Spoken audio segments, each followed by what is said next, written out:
Nung unang nagka-experience ako ng hypertension, ang una talagang blood pressure ko is 220/100. Tapos yung mga sunod na mga check-up ko, 200/110, 180/100. Normal na yun sa akin. Kaya natakot ako, pati yung mga anak ko, pamilya ko. Tapos labas-masok ako sa ospital. Marami akong naramdaman yung palpitation ko palagi. Hindi ako makatulog, hindi makakain. Mahina yung katawan ko. Tapos maraming mga side effects sa pag-inom ko ng mga gamot. Meron ako mga allergy, masakit yung ulo ko, yung mga paa ko namaga. Marami pang iba. Kaya sabi ko, maghanap ako ng ibang alternatibong pamaraan.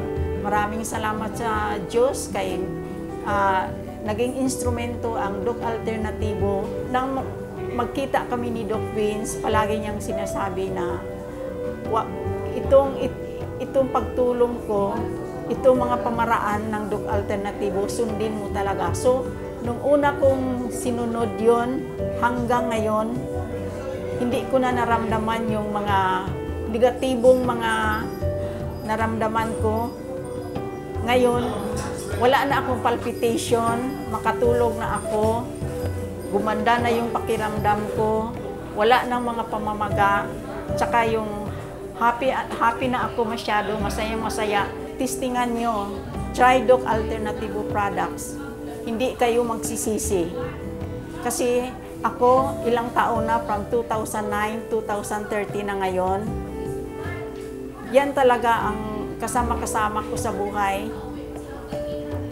Kaya nga, masayang-masaya ako kahit saan ako magpunta. Kasi yung Doc Alternatibo, maski yung mga kaibigan ko, yun pa rin ang naramdaman nila. Malusog, masaya, at maganda ang pamumuhay. Kasi nandyan yung Doc Alternatibo. Kaya, bisita na kayo sa clinic ng Doc Alternatibo. Kasi marami na tayong mga branches sa buong Pilipinas. Ang message ko sa Doc Alternatibo, nagpasalamat ako kasi ginamit sila ng Diyos. Lalo na si Doc Ed Lilibo, si Doc Vince. Naging instrumento sila para sa mga tao na katulad ko na huwag kayong mawala ng pag-asa kasi nandyan sila, tutulong sila. Hanggang ngayon, hindi kayo magsisisi na nakapunta kayo dito sa clinic nila o saan mang branches sa buong Pilipinas. Kaya punta na kayo, bisita na kayo. Salamat po.